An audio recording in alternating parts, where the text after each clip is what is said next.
How do you feel when you look at this? And how about this?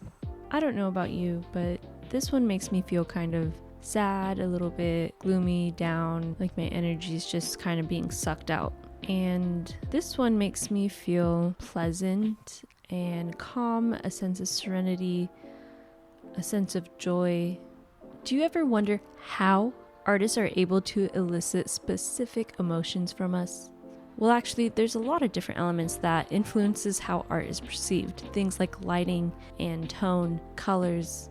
Some are more nuanced and some are really dramatic. Today, I'll be practicing one of the more subtle techniques that artists use to provoke distinct responses. Welcome back to my channel. I'm Jenny, and in this video, I'll be sketching a charcoal still life. If you've seen my previous videos on my charcoal sketches, then I'll be following that same process. But this week, I will be using composition. Composition refers to the arrangement of the various items that you will be drawing or sketching or painting or photographing. The placement of your elements will subtly affect how your art is perceived. Something that is off balance or looking like it's going to fall over will give the onlookers a feeling of uneasiness or nervousness or anxiety.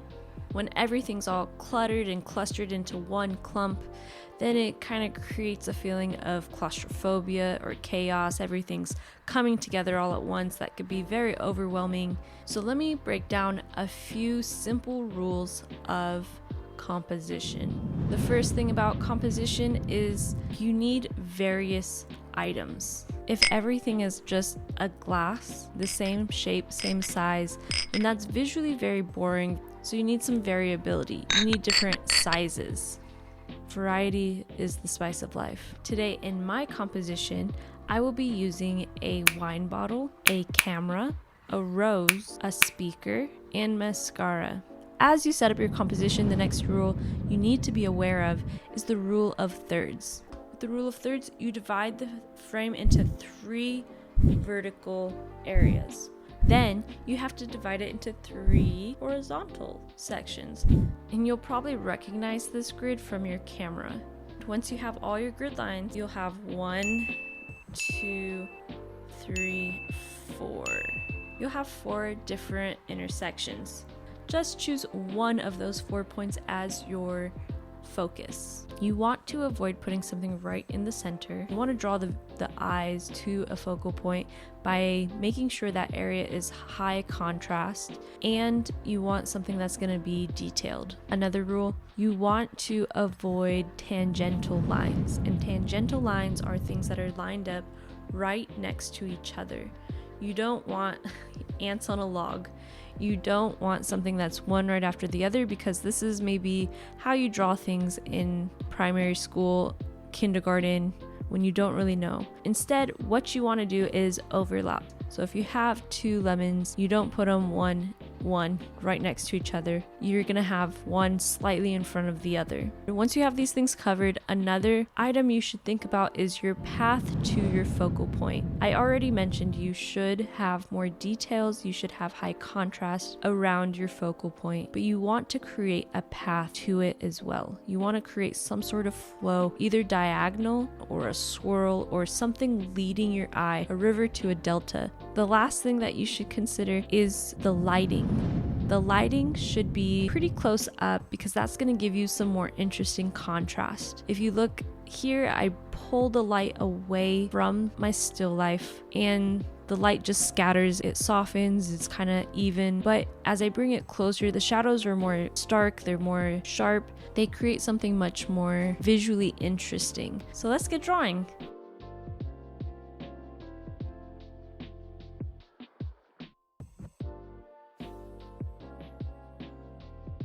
The first step of my drawing that you're seeing here, so I'm taking my jumbo willow charcoal and I am sketching. I am just scribbling and blending and scribbling and blending until I have a nice boxy area.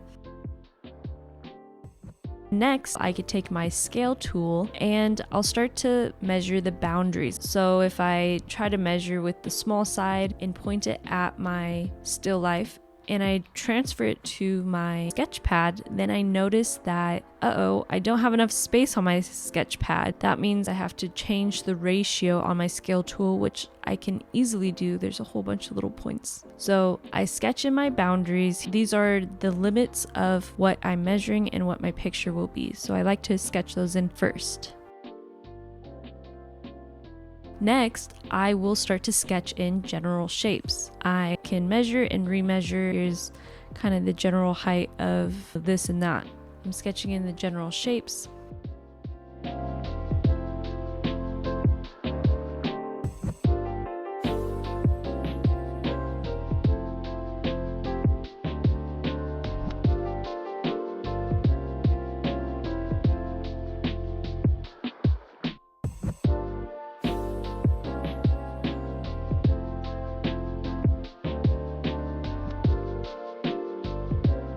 Of time has passed, definitely over a month, probably closer to 2 months has passed since I've been working on this piece. I got really busy, I set it down, and now I gotta try to set it back up and hopefully finish it today. It should only take a couple of hours.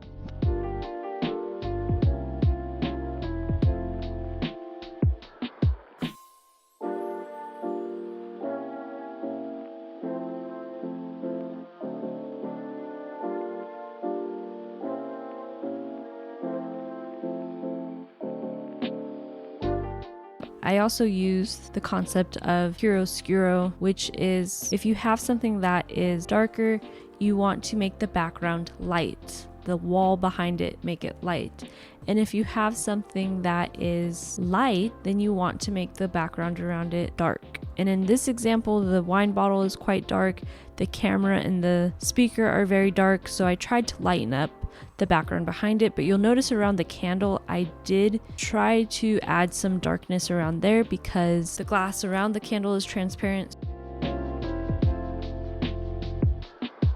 Once I get those sketched in, then I try to identify middle gray. Actually, I had to identify middle gray by taking a picture of my still life and switching it into black and white. I really had a hard time just looking at my items and picturing which one is middle gray. I found that really challenging. Using a value scale, I actually pull out my value scale that I created weeks ago. The table itself was middle gray, and so is the mesh on the speaker is also middle gray. Then I go ahead and I subtract out the values of values 1 to 5 using my kneaded eraser and my little precision eraser.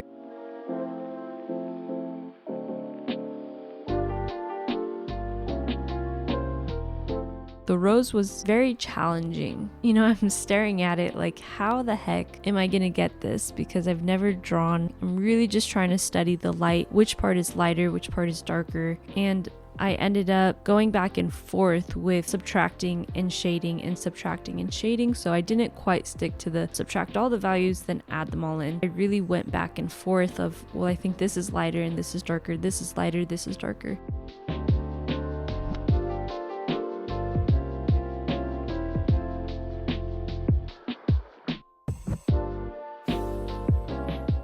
Once I feel confident that I have subtracted out my values, then I start to add in values with my condensed charcoal. I add in values 5 to 9.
Okay, and the last thing you want to do is use your white pencil for the highlights. The last thing I want to mention is I really tried to stick to the time limit of 2 hours for this sketch. Oh yeah, so my critique. This is my finished product. I would say it probably took around 3 hours. It's hard to tell because I took a really big break in between. What really stands out to me is the composition isn't great. This is the first time I've really thought about it, so I'm not going to beat myself up too much. But you'll notice if I apply the grid, the rule of thirds, that my wine bottle is just a little bit off. It's not quite in the focal point. I'm just to the side of it. I should have had a little bit more action in that area. I could have manipulated it maybe a little bit more to make the rose the center, because that one has a lot more detail. I did try to create some sort of flow up to the wine bottle, but I don't think it worked that well. Next time I'll try to use more variety of sizes, because I chose kind of rectangular boxy shapes, and it's okay, but it's not that interesting. So that's something I really need to work on. It was something I felt a little bit lost on though, to be completely honest. I had a hard time looking around my house trying to find items just to draw to make a cohesive something. I also really struggled with the camera. I could tell like it's just kind of like a black blob. I found it kind of challenging to erase some of the different values. Once it was condensed charcoal, it was a little bit challenging to take out the value, but that's something I could work on. Also, the proportion of the lens is kind of funky. Something about it just looks off. Some of the good things that I liked, I thought the wine bottle came out really nice, and I'm pretty surprised. I know the rose isn't perfect, but for how lost I felt on the rose, I'm pretty happy with how it came out. Those are the 2 critiques, 2 positives. So that's it for this week's video. Thank you so much for tuning in. Let me know down in the comments what you found to be helpful, if any of it, what kind of things you struggle with in composition, and what's your favorite composition tip that you live by. I'll see you next time. Bye!